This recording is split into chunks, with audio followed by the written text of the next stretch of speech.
Biasa kita dilakukan adalah exhibition, jadi roadshow kota ke kota, dari mulai kota Tasik sering sekali kita kerjasama, bahkan sama Kabar Priangan kita sering.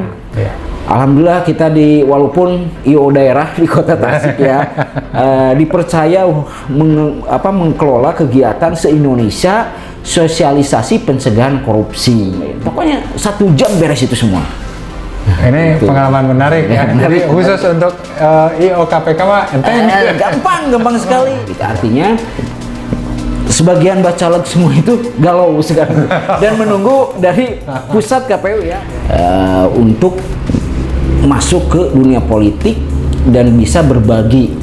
Hatiku ada di hatimu, hatimu ada di hatiku. Artinya merasakan.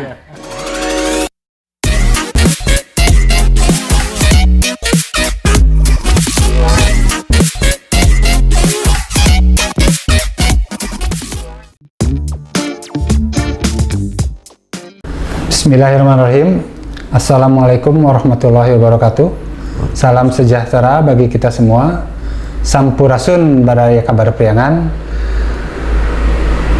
Kembali bersama kami dalam podcast Kopi Pagi Kabar Priangan. Bersama saya Zulkarnain Finaldi, pemimpin redaksi Kabar Priangan. Alhamdulillah saat ini kami kedatangan tamu, seorang pengusaha muda yang sudah tidak asing lagi di Kota Tasikmalaya, Kabupaten Ciamis, dan khususnya Priangan Timur. Kita biasa menyapanya dengan Kang Ray. Beliau adalah pengusaha yang khusus di bidang event organizer. Segala kegiatan IO baik pemerintah, swasta, dan juga BUMN, BUMD dikelola oleh beliau.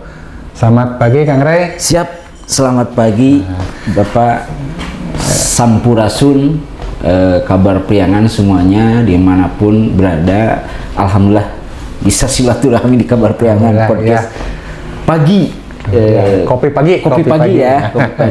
Ngobrol pintar, sambil like ngobrol pintar. Gimana kabarnya Kang Ray ini? Alhamdulillah sehat untuk sekarang dan mudah-mudahan sehat selalu, lancar, dikasih kelancaran dan kesehatan.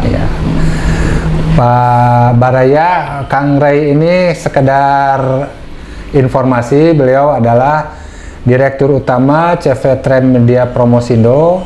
Beliau juga sebagai Direktur Utama pada PT Karya Bangkit Pro. Nama beliau adalah selengkapnya Engkus Kusnadire, tapi kita biasanya memanggil Kang Ray. Nah ini kita ngobrol-ngobrol nih, bagaimana nih Kang Ray dunia IO sekarang ini, gimana dunia usaha, khususnya di IO nih gimana sekarang? Oke, saya sebelum ngobrol dulu sebelum masuk ke dunia IO, saya juga sama seorang broadcast, orang penyiar radio dulunya. Dari daerah ke daerah, sampai dari Garut, sampai ke Bandung, sampai ke Jakarta. Artinya dunia broadcast, penyiar, pasti berhubungan dengan iklan.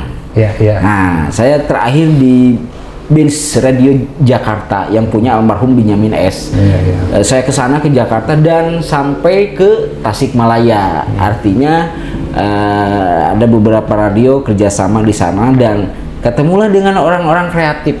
Tidak hampir sama lah karena radio berhubungan dengan iklan, berhubungan dengan pertunjukan, berhubungan dengan branding, berhubungan dengan advertising dan lain-lain. Artinya saya berikut sama teman-teman membikin pertunjukan. Biasa kita dilakukan adalah exhibition, jadi roadshow kota ke kota, dari mulai kota Tasik sering sekali kita kerjasama, bahkan sama Kabar Priangan kita sering kerjasama dari mulai 2008 Tasik Festival, terus Garut Fair, Ciamis, dan lain-lain lah sering sekali sama Kabar Priangan kerjasama. Terus setelah itu membuat kegiatan-kegiatan yang sifatnya yang dibutuhkan oleh pemerintah. Artinya sama DPR RI kita kegiatan-kegiatan sama kementerian, bahkan sama KPK. Alhamdulillah kita walaupun IO daerah di Kota Tasik ya dipercaya mengelola kegiatan se-Indonesia sosialisasi pencegahan korupsi. Jadi alhamdulillah satu-satunya ya untuk di Kota Tasik ini bisa mengelola pemerintahan, baik mungkin pemerintahan pusat, provinsi sama daerah maupun mungkin swasta yang kita kelola. Alhamdulillah ya bisa dipercaya dan harus, karena seorang IO itu harus kreatif, inovatif. Kalau tanpa itu ya udah matilah. Makanya kemarin sempat yang COVID, kita di sana itu gimana saya untuk mengangkat, artinya kan ada SDM yang sangat luar biasa, artinya kita mengalih ke branding perusahaan. Seperti kita nggak mungkin kalau event off air ya di lapangan ada beberapa branding perusahaan yang kita butuhkan. Yang penting harus kreatif dan inovatif. Itu mungkin sekilas ya untuk IO ini, karena tidak jauh berhubungan dengan media baik cetak, lokal atau TV dan lain. Ini tadi saya tertarik dengan kerja sama KPK nih. Kalau kita kan dengernya KPK tuh, wah takut gitu ya. Bisa cerita dengan sedikit tentang apa itu kerja sama. Kemarin saya sempat sosialisasi bareng-bareng teman-teman IO, yaitu menggarap beberapa titik. Jadi kalau ada KPK membuat program salah satu kota atau kabupaten, berarti ada tembakan, bidikan. Kang Ray sini bikin kegiatan yang sifatnya sosialisasi, baik dari kegiatan lokal, pertunjukan wayang golek, selentingan, maupun kegiatan yang sifatnya bisa diserap oleh masyarakat dan bisa saya ketika kegiatan di salah satu kota, kegiatan itu melibatkan kepala daerah. Artinya ada gubernur, ada bupati atau wali kota. Itu harus hadir. Karena itu sebagai sosialisasi. Itu yang paling menarik. Sampai izin pun 1 jam beres semua. Biasanya kan lama nih izin kegiatan itu, apalagi kalau izin konser ya. Ada rekomendasi ini. Pokoknya saya ingin sosialisasi pencegahan korupsi dimulai dari keluarga. Temanya seperti itu, dari mulai anak kecil, keluarga dan lain-lain. Pokoknya 1 jam beres itu semua. Ini pengalaman menarik ya. Jadi khusus untuk IO KPK mah gampang sekali. Normatifnya langsung ini kegiatan untuk sosialisasi pencegahan. Oh ya siap, laksanakan ya. Cepat sekali. Itu kok bisa tembus gitu ke KPK gimana? Ada rekanan lah ya. Artinya ada saya presentasi, bikin kegiatan, konsep, artinya bisa diterima untuk sosialisasi, minimal ya sosialisasi kepada para pejabat lah bahwa kegiatan ini merugikan rakyat, kegiatan ini berlawanan dengan hukum dan lain-lain. Gitu. Dari beberapa event ya, dari beberapa pengalaman yang pernah digarap, kan suka kita dalam IO itu mengundang public figure. Betul. Gitu. Yang paling berkesan yang mana? Ada beberapa artis yang mungkin public figure atau band ya, kadang bisa kita sesuai dengan rundown nih. Ada juga yang di bawah rundown bahkan bengkak. Budget kita udah, contoh dari klien budgetnya sekian nih, gitu kan. Kang ini sekian nih ada budgetnya. Kadang ada beberapa public figure yang spek mereka itu di luar spek kita. Dari mulai warna dan itu kita siapkan. Itu sebagai salah satu bagian dari kerja mungkin ya. Kalau emang tidak terlalu menyeleweng, kita ikuti aja. Ada sebagian itu yang namanya artis atau public figure, macam-macam keinginannya gitu ya. Yang kita sudah rundown, sudah dipersiapkan, kadang ada aja.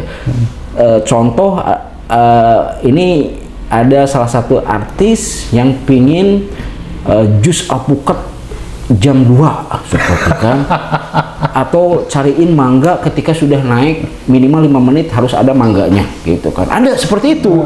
Jadi ada artis itu sebelum naik nggak tahu ada ritual atau seperti itu, Kang saya sebelum naik minta mangga katanya 2 sepihan aja tuh. Bukan dari tadi mintanya, itu ada macam-macam lah itu. Jadi dia mau naik nih, mau tampil, udah disiapin, kita nyariin mangga itu. Itu kan luar biasa, artinya harus ke kota, harus ke hanya dua iris gitu. hanya Nggak tahu dua iris. istilah Sunda mah pamake atau seperti apa. Itu bikin pusing juga kan, iyo kan. Ini menarik. Harusnya ada ridersnya kan, dari awal nih mangganya harus disiapin. Itu yang mau kadang seperti Itu ngedadak itu. Mendadak. Dan bisa. Ya, harus bisa. Harus bisa. Kita ya udah gimana caranya? Ini naik. Gitu. Adalah macam-macam di lapangan itu macam-macam dan asik itu apa yang sangat luar biasa kalau menurut saya ketika kegiatannya lancar, klien puas, sesuai dengan target, itu luar biasa yang tidak bisa dikatakan dengan wah atau dibandingkan dengan uang. Karena teamwork, kebersamaan, kepercayaan, kerja keras itu yang saya sama tim yang kita lakukan, kedisiplinan dan lain-lain. Artinya bisa terlaksana mengorganisir suatu kegiatan yang disesuaikan dengan keinginan klien. Jadi sukses acara itu melebihi dari apanya ya seperti itu. Tapi tadi menarik nih. Saya juga tertarik tadi kan kita punya budaya lokal. Tasikmalaya itu punya kebiasaan yang sekarang kayaknya udah hilang. Tasik Festival itu. Tasik Festival. Itu kan yang sangat ditunggu-tunggu ya. Tasik Festival itu kan oleh masyarakat, oleh para pelaku UKM, pedagang kecil seperti itu. Nah ini sebagai orang yang selama ini menggeluti pameran, pameran, kemana Tasik Festival sekarang? Bisa dijelaskan nggak? Oke, kalau terakhir saya garap itu tahun 2008, 2009 sampai ke sini ya, sama rekanan juga sama. Karena mungkin kesini kan dulu sebelum ada mall. Sebelum ada Asia, sebelum ada mall yang besar, artinya minat untuk datang itu banyak sekali. Dan itu sering beberapa kali datang. Nah, ketika sudah ada perkembangan dari kota, artinya minat ke sana itu kurang karena mungkin yang disajikan atau yang ditampilkan pamerannya itu saja gitu. Bisa jadi karena datangnya ke sana hampir sama di mall ada. Jadi seorang IO itu harus berbeda ketika bikin konsep dengan yang ada di Tasik. Dari segi KUKM-nya menarik, dari segi penampilannya, segi acaranya gitu. Nah, mungkin kesini pengunjung itu agak bosen, bisa jadi ya. Tapi mudah-mudahan bisa kerjasama dan bikin konsep yang baru supaya Tasik Festival bisa hadir lagi, bisa bangkit lagi dengan konsep dan nuansa sekarang, gitu. Harapannya seperti itu. Siapapun vendornya karena saya juga sebagai pelaksana, sering pelaksana dan rekan-rekan juga ada. Siapapun vendornya atau IO-nya, kita berharap ada kegiatan yang sifatnya reguler dan event panjang, itu dan dibikin enjoy. Pengunjung datang menikmati, happy, ada edukasinya juga, ada entertainnya juga seperti itu. Tapi secara lihat dari bisnis gitu ya, atau secara misalkan dari kultur juga, untuk ke depan masih memungkinkan nggak misalkan untuk kita menggelar event semacam Tasik Festival itu? Kalau lihat dari venue sekarang ada perubahan-perubahan ya, yang dulu itu pasti di Dadaha. Pasti di Dadaha. Nah, mungkin sekarang bergeser, apakah terus di Dadaha bisa dilaksanakan dengan event panjang atau di tempat-tempat yang lain, tergantung mungkin dari kebijakan pemerintah. Kalau emang bisa dengan konsep yang baru, dengan milenial dan lain-lain, bisa dilaksanakan. Kayaknya mungkin kalau sekarang event panjang, nggak tahu itu kebijakan pemerintah, mungkin lebih menggeser ke lokasi-lokasi yang tempatnya strategis, gitu. Dulu kan sempat juga kan dilarang di situ kan, ketika zaman pemerintahnya siapa gitu. Jadi tidak ada dilarang Tasik Festival di Dadaha seperti itu. Dialihkan ke Cilembang. Saya 2 tahun di Cilembang itu sama Kabar Priangan juga, sama almarhum juga ya. Ini kita di Cilembang itu di set sedemikian rupa, katanya untuk perkembangan untuk mengangkat lebih meratakan keramaian supaya tidak terlalu crowded ya. Sempat kita balik ke Cilembang 2 tahun 2008 2009 kita menggarap Tasik Festival dengan konsep dan lain-lain gitu. Cuman ada beberapa kendala, artinya kan mobilitas umum juga kan terbatas ke sana. Kalau di Dadaha kan mungkin aksesnya kan cepat, lebih mudah mungkin itu. Setelah kita berbincang-bincang dengan Kang Rey tentang dunia I.O. dan dunia ini, ada hal yang menarik lagi yang akan kita bicarakan dengan Kang Rey, yaitu di dunia politik menjelang pemilu 2024. Silahkan Kang Rey, kita minum dulu. Siap.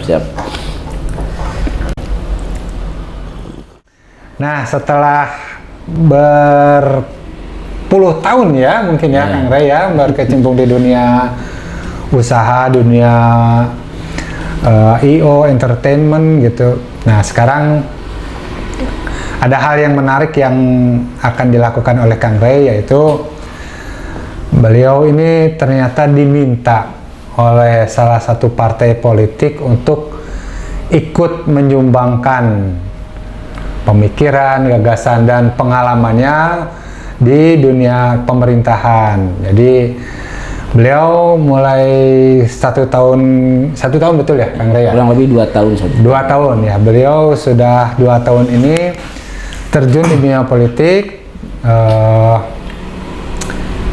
bergabung dengan Partai Nasdem. Dan saat ini Kang Rey ini sudah tercatat sebagai caleg di Dapil 1 ya Kang Rey, Kota Tasikmalaya, meliputi Cihideng, Tawang, dan Bungursari ya. Pertanyaan saya sederhana, kenapa terjun ke dunia politik? Nah, seperti itu. Enggak, silakan. Ya, terima kasih. Artinya saya sudah lama kegiatan di DPR RI, kegiatan-kegiatan yang berhubungan dengan pemerintah. Mungkin kenapa saya ada dorongan, yang pasti mungkin ada dorongan. Artinya di DPR provinsi maupun ini ada beberapa yang benar-benar bertugas tanpa imbalan, atau benar-benar ada yang bertugas untuk rakyat. Artinya saya ada dorongan, ada niat. Jadi ya Allah ya Rabbi, bismillahirrahmanirrahim, saatnya untuk pengabdian dan sisa hidup saya itu ingin bermanfaat buat sekitar. Artinya buat keluarga, buat tetangga, buat masyarakat, khususnya mungkin Kota Tasikmalaya, memberikan warna untuk masuk ke dunia politik dan bisa berbagi. Hatiku ada di hatimu, hatimu ada di hatiku. Artinya merasakan, saya merasakan ada beberapa dari mulai pendidikan, kesehatan, agama, artinya tergugah, dan ada dorongan beberapa masyarakat. Ayo Kang, tanpa partai politik juga kan kita tidak bisa untuk menyalurkan. Artinya harus ada partai politik yang sebagai perahunya gitu. Nah, saya mungkin mengambil Nasdem, yaitu nomor 5 ya. Mudah-mudahan nomor urutnya nomor 5, yaitu politik tanpa mahar. Saya 2 tahun saya berpikir, karena sekolah juga dari politik, sarjana ilmu politik, tapi saya dipakainya bisnis gitu. Dan sekarang saya bercoba mengamati kegiatan, terus ada beberapa yang harus terjun ke lapangan dengan misi hampir sama, yaitu politik tanpa mahar. Politik tanpa mahar. Saya geluti ada politik tanpa mahar di Nasdem ini, makanya saya langsung terjun untuk calon legislatif Dapil 1 Kota Tasikmalaya, Cihideng, Tawang, Bungursari. Itu mungkin ya salah satunya kenapa ada dorongan, sehingga sisa hidup saya ingin berarti, sisa hidup saya ingin pengabdian kepada masyarakat. Kalau pengusaha kemarin-kemarin sudah, dan mungkin gagasan jelas beda ya. Ada konsep-konsep yang jelas beda. Kalau Pak Jeng melihat ada branding saya yang pasti model-modelnya beda, karena kan orang advertising lah ya. Jadi melihat, makanya ada beberapa perbedaan dari mulai branding secara personal, branding secara partai, artinya gagasan-gagasan. Itu pingin ada perubahan. Artinya perubahan bukan untuk menuju sempurna, tapi perubahan menyatukan segenap upaya untuk menjadi lebih baik. Itu gagasan seperti itulah. Nanti kan kita doakan dan kita mudah-mudahan lancar ya. Amin. Pencalegannya. Masing-masing di Dewan kan ada bidang pendidikan, ekonomi. Ya. Sektor mana yang kira-kira Kang Ray mau? Kalau seandainya saya dititipkan amanah, ya mudah-mudahan 2024 14 Februari berarti pencoblosan caleg sama presiden, Nasdem nomor 5, nomor urut mudah-mudahan nomor 5. Ya kalaupun terpilih artinya dimanapun komisinya Pak, artinya minimal saya bermanfaat. Sebenarnya komisi itu ada kebudayaan, ada pendidikan, ada sosial, ada agama dan macam-macam.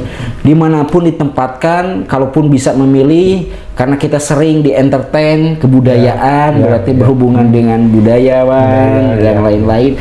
Tapi dimanapun kita siap untuk melaksanakan tugas. Pemimpin amanah, warganya berkah. Pemimpin amanah, warganya berkah. Jadi tidak melihat, tidak pilih-pilih bidang pokoknya ditugaskan dimanapun insya Allah siap ya. Cuman memang karena latar belakangnya ini jadi di dunia budaya, senian seperti itu ya mungkin pendidikan juga mungkin ya seperti itu. Kang Ray, saat ini kan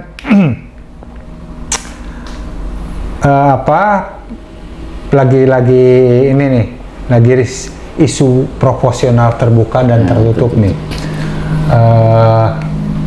Ada pendapat nggak? Jelas terganggu sebenarnya ya. Bukan pendapat, terganggu karena kita akan menyiapkan ya dari mulai gagasan-gagasan, terus set plan A, set plan B, set plan C. Kalau seandainya keinginan partai sendiri dan keinginan kita adalah profesional terbuka. Artinya masyarakat memilih, melihat sosok seorang seperti bisa melihat. Kalau tertutup kan hanya partai saja gitu. Artinya sebagian bacalek semua itu galau sekarang dan menunggu dari pusat KPU ya. Kalau kita sudah daftar ke KPU 11 Mei kemarin itu dan masih menunggu keputusan tertutup atau terbuka. Ya, mudah-mudahan terbuka. Saya pinginkan kan supaya itu tidak mencoblos itu artinya jelas masyarakat tidak membeli karung, tidak membeli kucing dalam karung lah itu. Artinya jelas wawasan gagasan dan lain ini dipinginkan semuanya kan terbuka. Ada beberapa mungkin partai yang pingin tertutup. Itu mungkin kebijakan dari pusat kita menunggu. Ya mudah-mudahan terbuka. Kak, ya mudah terbuka artinya demokrasi bukan hanya demokrasinya ke belakang lagi, artinya terus lebih demokrasi masyarakat. Jadi tadi ke belakang lagi artinya kalau kita pakai proporsional tertutup kita mundur dong. Iya jelas. Walaupun tidak menyalahi undang-undang kan, tapi kita secara demokrasi masyarakat ya itulah tidak bisa. Jadi semua calon legislatif tidak akan dilampirkan hanya partainya saja kan kalau tertutup. Tapi tidak tahulah itu kebijakan dari pusat apakah seperti apa. Mudah-mudahan semakin demokrasi semakin kelihatan calon legislatif, calon yang lainnya bisa yang benar-benar kualitasnya calon pemimpin yang benar-benar diharapkan oleh masyarakat. Itu mungkin. Itu kan calon legislatif kan hanya yaitu tugasnya kan 3. Legislasi, membuat undang-undang Pak yang harus pok kepada rakyat, kedua ada budgeting anggaran. Ketiga controlling terhadap mitra pemerintahan gitu. Ya mudah-mudahan keputusan dari KPU pusat apa yang diinginkan oleh masyarakat bisa terjadi. Demokrasi yang terbuka dan sesuai dengan undang-undang. Jangan mundur lagi lah. Ya jangan mundur lagi. Artinya tidak ada nama saya yang kus-kus Nadire tidak ada kan. Nomor 5, nomor urut 5 tidak ada. Itu kan baru DCS. DCT Oktober. Artinya DCT Oktober. Daftar calon sementara masih Juni Juli, DCT daftar calon tetap Oktober. Oktober hanya 75 hari kalau tidak salah kampanyenya. Kang Rey, tadi kita bicara soal politik, sekarang saya ingin, karena Kang Rey terlibat, maksudnya mau terjun ke dunia politik, ke dunia DPRD ya. Saya ingin tahu bagaimana pandangan Kang Rey terhadap perkembangan Kota Tasikmalaya, karena di situ juga nanti kan Kang Rey bisa melihat bahwa saya perlu membenahi ini atau memberikan masukan-masukan seperti ini. Sejauh mana sih sekarang perkembangan Kota Tasikmalaya? Karena catatan-catatan yang kemarin itu kan, satu, Kota Tasikmalaya daerah termiskin.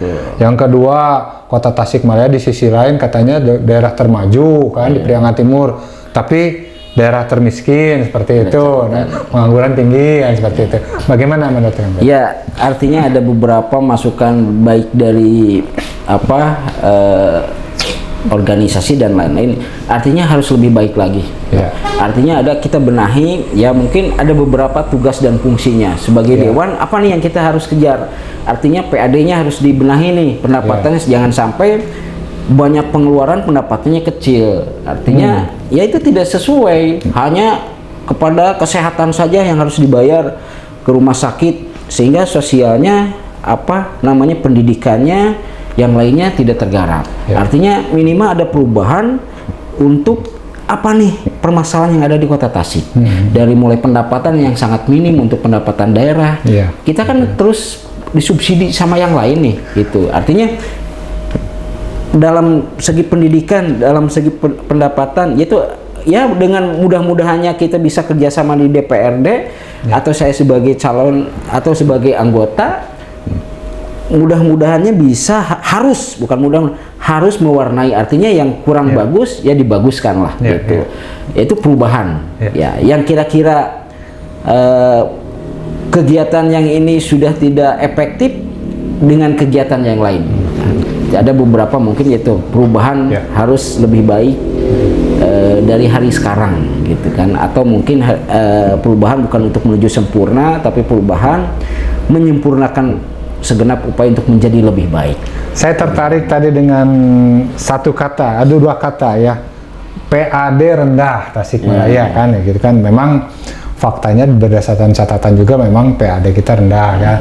Salah satunya juga kita parkir, tapi pendapatan parkir tidak selalu berdasarkan catatan itu tidak memenuhi target seperti itu. Ada nggak misalkan Kang Rey punya konsep atau punya gagasan atau pemikiran untuk meningkatkan PAD nih kan, Kang Rey sebagai pengusaha nih kira-kira seperti apa? Ya mungkin kita selain mungkin perhotelan, karena letak Kota Tasikmalaya itu kan hanya sedikit saya kira di mana saja PAD untuk meningkatkan, selain untuk dinas pariwisata hanya situ gede gitu kan, untuk meningkatkan dari segi parkir, dari segi tempat wisata, dari segi cuman ada beberapa sebelum perhotelan yang masuk, mungkin restoran dan lain-lain. Apakah itu sudah benar melakukannya, distribusinya dan lain-lain, kita cross check. Letak Kota Tasikmalaya itu kan kecil.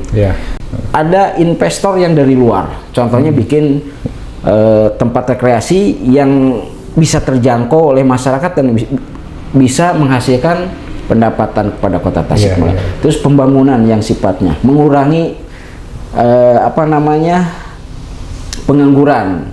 Ada beberapa jalan-jalan yang kita bisa digunakan, seperti ada jalan-jalan yang sekarang lumayan mangin yang masuk ke kota, kita bangun seperti apa, investor, kita cari investor.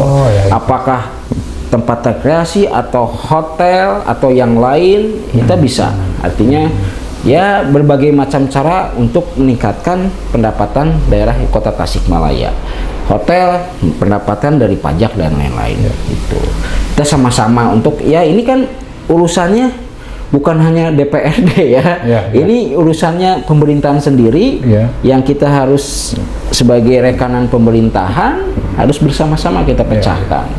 Itu sangat di sisi lain Kota Tasik maju sebagian untuk Priangan tapi sekarang kan udah nomornya hampir dengan kegiatan atau dengan isu bahwa kota Tasik yang terendah, termiskin, jauh dengan kota-kota lain UMR-nya aja berapa, masih 2,5 berapa, beda dengan Jawa Barat seperti Bekasi, gitu kan, Kerawang itu jauh lebih UMR-nya lebih di atas. Bogor tinggi ya? Bogor 4 juta, 3 juta lebih. Artinya kita bersama-sama itu tugas bersama untuk mengangkat lagi kota Tasikmalaya semakin nanjir, semakin dari lini-lini PAD-nya semakin bertambah.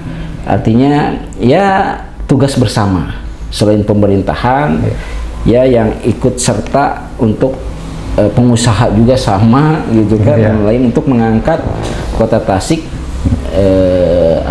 naik lagi. Jadi tugasnya bukan hanya tugas DPRD, tapi juga pemerintah dan juga sektor swasta juga. Jadi saya garis bawahi bahwa mengundang investor ya untuk meningkatkan PAD, termasuk juga tadi mungkin meningkatkan efektivitas dalam peningkatan pendapatan itu. Setelah kita berbincang-bincang panjang lebar, ada yang mau sampaikan kepada Baraya Kabar Priangan? Silakan Kang Rey. Assalamualaikum warahmatullahi wabarakatuh. Baraya Priangan, mudah-mudahan kota Tasik kedepannya semakin maju. Tasik nyantri, Tasiknya hiji, Duriat Tasik ya. Dan ingat harus ada perubahan dari hari sekarang sampai ke depannya, karena perubahan bukan untuk menuju sempurna, tapi perubahan menyatukan segenap upaya untuk menjadi lebih baik. Baik, Baraya Kabar Priangan, alhamdulillah podcast Kopi Pagi Kabar Priangan telah berbincang-bincang dengan Kang Rey. Siap. Banyak hal yang sebenarnya bisa kita lebih diskusikan lebih banyak lagi ya, terkait tadi soal PAD, soal regulasi pemerintah, dan kita tunggu kiprah Kang Rey insya Allah di DPRD nanti. Kita doakan sama-sama, mudah-mudahan